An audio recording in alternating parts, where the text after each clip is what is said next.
নমস্কাৰ বন্ধু বান্ধৱীসকল, লিপিকাৰ আখৰলৈ আপোনালোকক পুনৰবাৰ স্বাগতম জনালোঁ। আজি আমি আপোনালোকৰ মাজলৈ এটা পৰঠাৰ ৰেচিপি লৈ আহিছোঁ। নাৰিকলৰ এখন মিঠা পৰঠা। আমি ব্ৰেকফাষ্টত সকলোৱে ৰুটি নাইবা পৰঠা খাওঁ নহয়নে? কেতিয়াবা এনেকৈ বনাই খাবচোন। পৰঠাখন আচলতে খুবেই সোৱাদ লগা হয়, সেয়েহে ভাবিলোঁ ৰেচিপিটো আপোনালোকৰ সৈতে শ্বেয়াৰ কৰোঁ। আপোনালোকে ৰেচিপিটো চাই যদি ভাল পায় তেতিয়াহ'লে মোক কমেণ্ট কৰি জনাব আৰু লগতে শ্বেয়াৰ কৰিব। এতিয়া আহকচোন আমি ভিডিঅ'টো শেষলৈকে চাওঁ, কাৰণ ভিডিঅ'টোৰ শেষত মই আজিও আপোনালোকৰ বাবে এটা মোৰ সৰু বিউটি টিপছ দিম। এতিয়া আহকচোন আমিনো পৰঠাখন কেনেকৈ বনালোঁ তাকে চাওঁ। এইটো বাতিৰে মই 1 বাতি আটা আৰু 1 বাতি ময়দা লৈছোঁ, আৰু লগতে মই ইয়াৰ ৰিফাইন তেল লৈছোঁ 2 টেবুল স্পুন। ৰিফাইন তেল, নিমখ আৰু আটা ময়দাখিনি মই ভালকৈ মিক্স কৰি লৈছোঁ। মিঠা পৰঠাৰ কাৰণে আমাক আৰু লাগিব বেকিং পাউডাৰ।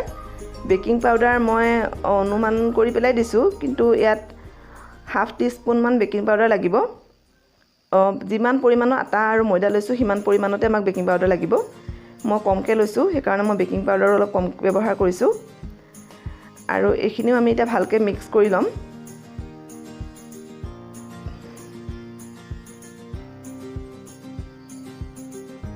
এতিয়া এই গিলাচত মই পানী লৈছোঁ। পানীখিনি উহুমীয়া গৰম কৰি লৈছোঁ। ইয়াত মই 1 চামুচ চেনি আৰু আধা চামুচ নিমখ মিক্স কৰি লৈছোঁ।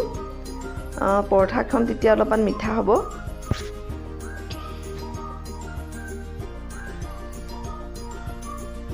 এতিয়া মই ভালকৈ প্ৰথমতে সকলোখিনি সামগ্ৰী মিক্স কৰি লৈছোঁ।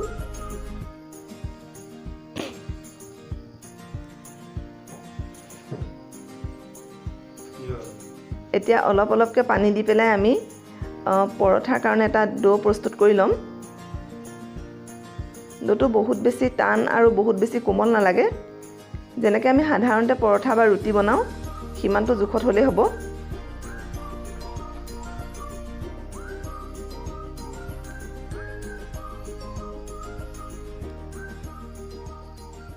আমাৰ পানীখিনি গোটেইখিনিয়ে আমাৰ ব্যৱহাৰ হৈ গৈছে ডোটোত। যদি কেতিয়াবা পানী কম হয় আপুনি আকৌ অলপমান কুহুমীয়া গৰম পানী দিব পাৰিব।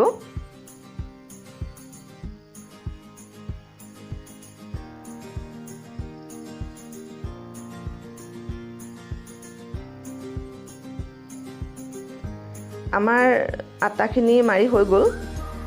এতিয়া এইখিনি আমি 10 মিনিটৰ কাৰণে ৰেষ্ট ল'বলৈ দিব লাগিব। ৰুটি বা পৰঠা বনোৱাৰ আগত সদায়ে আটাটো মাৰি অলপ সময় থৈ দিব পাৰিলে ভাল হয়। সেয়েহে মই যেতিয়াই পৰঠা বা ৰুটি বনাওঁ তেতিয়া মই 10 মিনিট বা আধা ঘণ্টাৰ কাৰণে থৈ দিওঁ। এতিয়া মই অলপমান তেল মাখি ল'লোঁ। এতিয়া মই ঢাকি এইটো মই 10 মিনিটৰ কাৰণে থৈ দিলোঁ।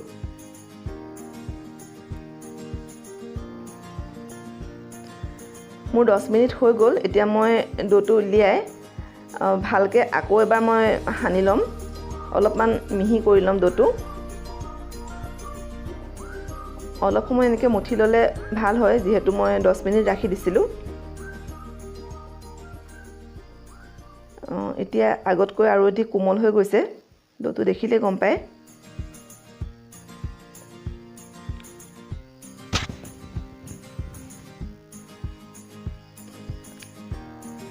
এতিয়া থৈ দিলোঁ। এতিয়া আপোনালোকক দেখুৱাম ইয়াৰ ভিতৰত দিবলগীয়া ফিলিংছখিনি। যিহেতু পৰঠাখন নাৰিকলৰ হয়, সেয়েহে মই এটা নাৰিকলৰ ক'লা অংশখিনি গুচাই ৰুকনি দি ৰুকি লৈছোঁ। এইখিনি একচুৱেলি মিক্সিত পিচিলেও হয়, কিন্তু মিক্সিত পিছাতকৈ ৰুকনিয়ে ৰুকি ল'লে বেছি ভাল হয়। মই 1 বাতি চেনি লৈছোঁ আৰু 2 টেবুল স্পুন মই ইয়াত পাউডাৰ গাখীৰ লৈছোঁ,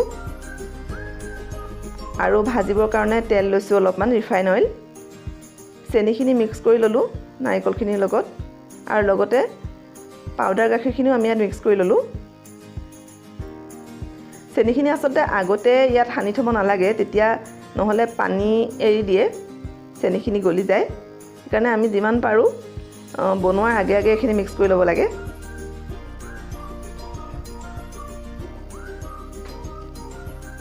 আমাৰ মিক্স হৈ গৈছে বস্তুখিনি। আপুনি এইটো পৰঠা ঘিউটো বনাব পাৰে। ঘিউত বনালে আচলতে বেছি সোৱাদ লগা হয়, কিন্তু আমাৰ ঘৰৰ সকলোৱে ঘিউ ইমান ভাল নাপায়, সেইকাৰণে মই ৰিফাইনতে বনাব লৈছোঁ। প্ৰথমতে এয়া মই এখন ৰুটি বেলি ল'লোঁ, তাৰ মাজত মই নাৰিকলৰ ফিলিংছখিনি দি দিলোঁ।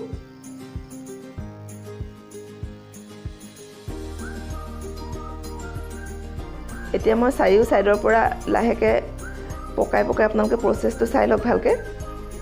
এনেকৈ আমি পকাই পকাই ফিলিংছখিনি ভিতৰত ভৰাই ল'ম।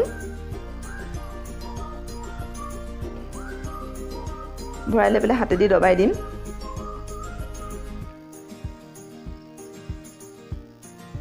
অলপ শুকান আটা সানি লৈ পেলাই আমি পাতলীয়া হাতেদি লাহে লাহে আমি পৰঠাখন বেলি ল'ম। পৰঠাখনৰ শ্বেপটো কেনেকুৱা হৈছে সেইটো ইমান ইম্পৰ্টেণ্ট নহয়, সোৱাদটো কেনেকুৱা হৈছে সেইটোহে বেছি ইম্পৰ্টেণ্ট। পৰঠাখন বেলি আমাৰ হৈ গৈছে।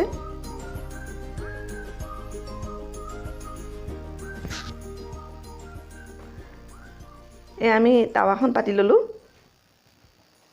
এতিয়া পৰঠাখন আমি তাত দি দিছোঁ আৰু অকণমান সময় টাৱাখনৰ ওপৰতে ৰাখি যেনেকৈ ৰুটি বনায়, যিটো প্ৰচেছত ৰুটি বনায় সেইটো প্ৰচেছত বনালেই হ'ল।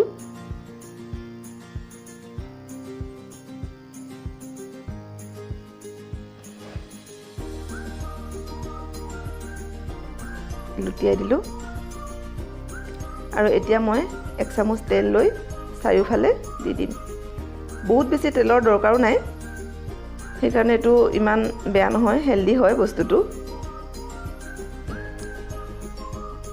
অলপ অলপ তেল দি পেলাই ফ্ৰাই কৰি গ'লেও হ'ব। আমি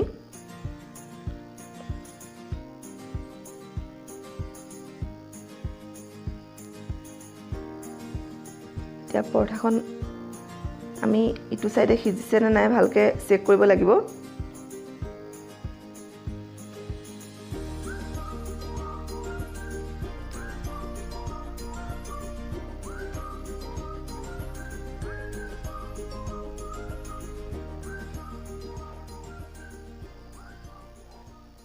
প্ৰায় পৰঠাখন হৈ আহিছে। এইটো চাইডেও আমি অলপমান তেল ছটিয়াই দিলোঁ পৰঠাখনৰ ওপৰত।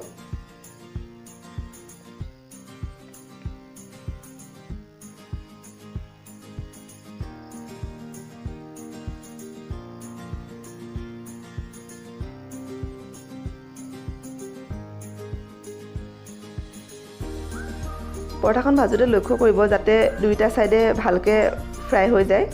চাওকচোন কিমান ধুনীয়া ৰং আহিছে পৰঠাখনৰ ওপৰত। আমাৰ পৰঠাখিনি হৈ গ'ল। মই গোটেইখিনি পৰঠা বনোৱাটো দেখুওৱা নাই। এয়া আমাৰ মিঠা পৰঠা আমাৰ ৰেডি হৈ গ'ল। গৰমে গৰমে দৈৰ লগত বা এনেও খাবলৈ খুবেই সোৱাদ লগা হয় এবিধ পৰঠা। গতিকে আপোনালোকে খাই চাবচোন কেনেকুৱা হয় আৰু মোক কমেণ্ট কৰি জনাব।